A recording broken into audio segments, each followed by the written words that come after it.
Thanos যখন তুড়ি মেরে পৃথিবীর অর্ধেক জনসংখ্যা বিলুপ্ত করে দিয়েছিল, তখন ডক্টর স্ট্রেঞ্জ বিলুপ্ত হওয়ার পরে পশ্চিম বাংলার এক প্রত্যন্ত গ্রামে এসে পড়ে। কি মজা, কি মজা, জাদুঘর এসেছে, কি মজা, ও জাদুঘর, ও জাদুঘর। Oh no! What is this place? I cannot recognize where I am. Oh child, can you tell me where I am? ওই সর সর, বাচ্চারা সর তো। কে দেখি? আপনি কে? কোত্থেকে এসেছেন? Hey old man, can you let me know where I am? হ্যাঁ, আপনি কি বলছেন? আপনার কথা কিছু বুঝতে পারছি না। কে আপনি? কোত্থেকে এসেছেন? ও নো! মোড়ল মশাই দাঁড়ান, আমি দেখছি। উনি ইংলিশে কথা বলছেন, আপনি বুঝতে পারবেন না, আমি ওনার সঙ্গে কথা বলছি। Hey man, who are you? Where you come from? Where is this place? And this man, what language he talk to me? Yes, this is Bengali language. Okay, give me some moment. I just grab this language. Whoa. So, আমি বাংলায় কথা বলছি এখন, তাই তো? হ্যাঁ, তাহলে আমি কোথায় এসেছি? কাইন্ডলি আপনি একটু বলবেন আমি এখন কোথায় আছি? হ্যাঁ, আপনি ইন্ডিয়ার ওয়েস্ট বেঙ্গলের কুসুমগঞ্জ গ্রামে এসেছেন। কিন্তু আপনি কোথা থেকে এসেছেন? আর আপনার এরকম অবস্থা কেন? সে তুমি বুঝবে না ছেলে, আমি কোথা থেকে এসেছি। আমাকে এখনই ওখানে যেতে হবে। দাঁড়াও, আমি চলে যাই। ও শিট! এরপরে ডক্টর স্ট্রেঞ্জ তার সমস্ত ক্ষমতা কাজে লাগিয়ে ফিরে যাবার চেষ্টা করতে থাকে, কিন্তু সে বিফল হয়, কারণ তার অর্ধেক ক্ষমতা বিলুপ্ত হয়ে গেছিল। বারংবার চেষ্টা করার পরেও ডক্টর স্ট্রেঞ্জ যখন দেখে তার জাদু কাজ করছে না, তখন সে বুঝতে পারে হয়তো থ্যানোসের তুড়ি মারার কারণে তার অর্ধেক শক্তি বিলুপ্ত হয়ে গেছে এবং সে এই গ্রামে এসে পড়েছে। আপনি কি করছেন এটা? আপনি কি জাদু জানেন নাকি? জানি তো, কিন্তু আমার জাদু যে কাজ করছে না, আমি যে ফিরে যেতে পারছি না। তাহলে আপনি একটা কাজ করুন, আপনি আমাদের গ্রামে কিছুদিন থেকে যান, আর আপনার জাদু যখন ফিরে আসবে তখন আপনি চলে যাবেন। Yeah, I think this is good idea. Okay, ঠিক আছে, আমি তোমাদের সাথে কদিন থেকেই যাই। খুব ভালো সিদ্ধান্ত নিয়েছেন। আচ্ছা, আপনার নামটা কি? Oh, my name. Oh, sorry, I mean, আমার নাম হলো ডক্টর স্ট্রেঞ্জ। ওকে, ঠিক আছে, আপনি চলুন আমার সাথে। আমার বাড়িতে কেউ থাকে না, আমি একাই থাকি। চলুন। এইভাবে ডক্টর স্ট্রেঞ্জ সেই বালকটির সাথে সেই গ্রামেই থাকতে শুরু করে। এর দুদিন পরেই হঠাৎ করে গ্রামের এক মহা সংকট নিয়ে মোড়ল মশাই এক সভা ডাকেন। সবার সাথে সাথে ডক্টর স্ট্রেঞ্জও সেখানে উপস্থিত হন। মোড়ল মশাই, এবছর তো বৃষ্টির কোনো সম্ভাবনাই দেখতে পাচ্ছি না। হ্যাঁ মোড়ল মশাই, এবছর বৃষ্টির কোনো সম্ভাবনাই নেই। এবছর চাষবাস যে কি হবে, কি করে যে গ্রামে সবাই মানুষ খেয়ে থাকবে, এটা বড় চিন্তার বিষয় হয়ে দাঁড়িয়েছে মোড়ল মশাই। মোড়ল মশাই, ছেলে বলে নিয়ে তো না খেয়ে থাকতে হবে দেখছি। আপনি কিছু করুন, এই সংকট থেকে আমাদের রক্ষা করুন মোড়ল মশাই। আমি তো সেই চিন্তাই করছি। এবছর যা অবস্থা, তা দেখে তো মনে হচ্ছে গ্রামে আর কেউ বাঁচবে না, না খেয়ে মারা যাবে। তাহলে আমাদের আর ইন্দ্রদেবের পুজো করে কি হবে? এতদিন ধরে তো ইন্দ্রদেবের পুজো করে যাচ্ছি, তিনি তো আমাদের দিকে মুখ তুলে তাকাচ্ছেনই না, একটু বৃষ্টিও দিচ্ছেন না আমাদের।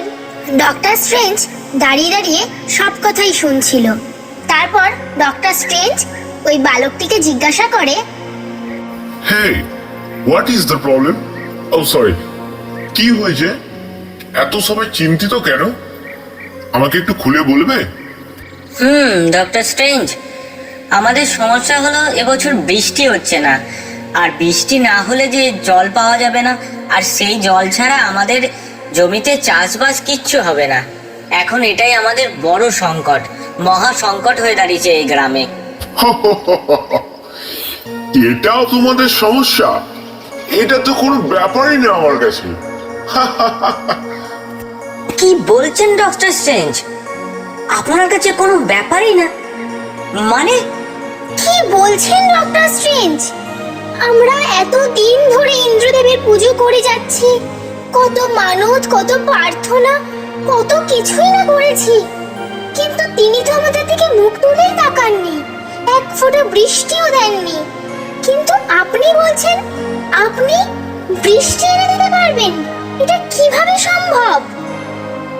বেশ, তোমাদের যদি বিশ্বাস না হয় তাহলে আমি এক্ষুনি দেখাচ্ছি, দেখো তোমরা। এরপরে ডক্টর স্ট্রেঞ্জ তার জাদু বলে সেই গ্রামে মেঘ ছাড়াই প্রচন্ড বৃষ্টি করিয়ে দেয়। তাতে গ্রামবাসীরা ভীষণভাবে অবাক হয়ে যায় এবং খুব আনন্দিত হয়, এবং ডক্টর স্ট্রেঞ্জকে গ্রামবাসীরা ভগবান হিসেবে মানতে শুরু করে। গ্রামের সকল বাসিন্দা ইন্দ্রদেবের পুজো ছেড়ে ডক্টর স্ট্রেঞ্জের পুজো শুরু করতে থাকে। এই সমস্ত খবর ইন্দ্রলোকে দেবরাজ ইন্দ্রের কান অবধি পৌঁছে যায়। এই খবর পৌঁছে দেয় নারদ মুনি। নারায়ণ নারায়ণ! দেবরাজ ইন্দ্র, আপনি দেখেছেন কুসুমগঞ্জ গ্রামের সকল বাসিন্দা কেমন আপনার পুজো ছেড়ে কোন এক জাদুকর ডক্টর স্ট্রেঞ্জের পুজো করছে? আপনার প্রতি হওয়ায় এই অপমান যে সহ্য করা যায় না দেবরাজ ইন্দ্র। দেবশ্রী নারদ, তা আমি দেখেছি। কে এই ডক্টর স্ট্রেঞ্জ? কোথা থেকে এসছেন এই জাদুঘর? তিনি কেনই বা এই গ্রামের সকলকে সাহায্য করছেন? সে যাই হোক, কিন্তু গ্রামবাসীরা আমার পুজো বন্ধ করে আমাকে অপমানিত করেছে। আমি এক্ষুনি যাব এই কুসুমগঞ্জ গ্রামে, এমন শিক্ষা দেব ওই জাদুঘরকে।